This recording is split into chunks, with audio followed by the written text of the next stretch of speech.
पहला यूहन्ना अध्याय 3। विचार कर देखो कि परम पिता ने हम पर कितना महान प्रेम दर्शाया है ताकि हम उसके पुत्र पुत्री कहला सके, और वास्तव में वे हम हैं ही। इसलिए संसार हमें नहीं पहचानता क्योंकि वह मसीह को नहीं पहचानता। हे प्रिय मित्रों, अब हम परमेश्वर की संतान हैं, किंतु भविष्य में हम क्या होंगे अभी तक इसका बोध नहीं कराया गया है। जो भी हो, हम यह जानते हैं कि मसीह के पुनः प्रकट होने पर हम उसी के समान हो जाएंगे, क्योंकि वह जैसा है हम उसे ठीक वैसा ही देखेंगे। हर कोई जो उस पर ऐसी आशा रखता है वह अपने आप को वैसे ही पवित्र करता है जैसे मसीह पवित्र है। जो कोई पाप करता है वह परमेश्वर के नियम को तोड़ता है, क्योंकि नियम का तोड़ना ही पाप है।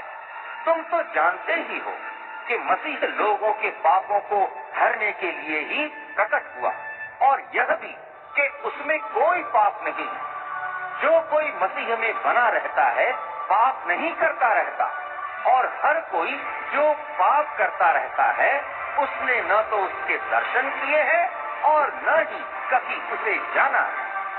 हे प्यारे बच्चों, तुम कहीं छले न जाओ। वह जो धर्म पूर्वक आचरण करता रहता है धर्मी ठीक वैसे ही जैसे मसीह धर्मी है। वह जो पाप करता ही रहता है शैतान का है, क्योंकि शैतान अनादिकाल से पाप करता चला आ रहा है। इसलिए परमेश्वर का पुत्र प्रकट हुआ कि वह शैतान के काम को नष्ट कर दे।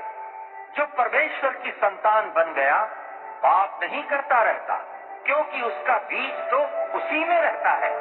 सो वह पाप करता नहीं रह सकता, क्योंकि वह परमेश्वर की संतान बन चुका है।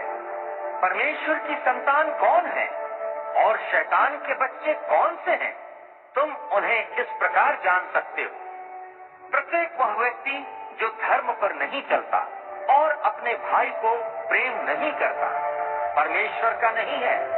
यह उपदेश तुमने आरंभ से ही सुना है कि हमें परस्पर प्रेम रखना चाहिए। हमें कैन के जैसा नहीं बनना चाहिए, जो उस दुष्टात्मा से संबंधित था और जिसने अपने भाई की हत्या कर दी थी।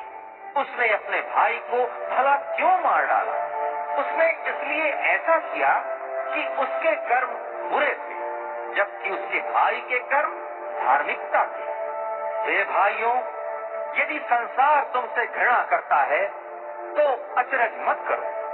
हमें पता है कि हम मृत्यु के पार जीवन में आ पहुंचे हैं, क्योंकि हम अपने बंधुओं से प्रेम करते हैं। जो प्रेम नहीं करता वह मृत्यु में स्थित है। प्रत्येक व्यक्ति जो अपने भाई से घृणा करता है हत्यारा है, और तुम तो जानते ही हो कि कोई हत्यारा अपनी संपत्ति के रूप में अनंत जीवन को नहीं रखता। मसीह ने हमारे लिए अपना जीवन त्याग दिया। इसी से हम जानते हैं कि प्रेम क्या है। हमें भी अपने भाइयों के लिए अपने प्राण न्यौछावर कर देने चाहिए। सो जिसके पास भौतिक वैभव है और जो अपने भाई को अभावग्रस्त देखकर भी उस पर दया नहीं करता, उसमें परमेश्वर का प्रेम है, यह कैसे कहा जा सकता है? हे प्यारे बच्चों, हमारा प्रेम केवल शब्दों और बातों तक ही सीमित नहीं रहना चाहिए, बल्कि वह कर्ममय और सच्चा होना चाहिए। इसी से हम जान लेंगे कि हम सत्य के हैं और परमेश्वर के आगे अपने हृदयों को आश्वस्त कर सकेंगे। बुरे कामों के लिए हमारा मन जब भी हमारा निषेध करता है तो यह इसलिए होता है कि परमेश्वर हमारे मनों से बड़ा है और वह सब कुछ को जानता है। हे प्यारे बच्चों, यदि कोई बुरा काम करते समय हमारा मन हमें दोषी ठहराता तो परमेश्वर के सामने हमें विश्वास बना रहता है, और जो कुछ हम उससे मांगते हैं उसे पाते हैं, क्योंकि हम उसके आदेशों पर चल रहे हैं और उन्हीं बातों को कर रहे हैं जो उससे भाती हैं। उसका आदेश है हम उसके पुत्र यीशु मसीह के नाम में विश्वास रखें तथा जैसा कि उसने हमें आदेश दिया है हम एक दूसरे से प्रेम करें।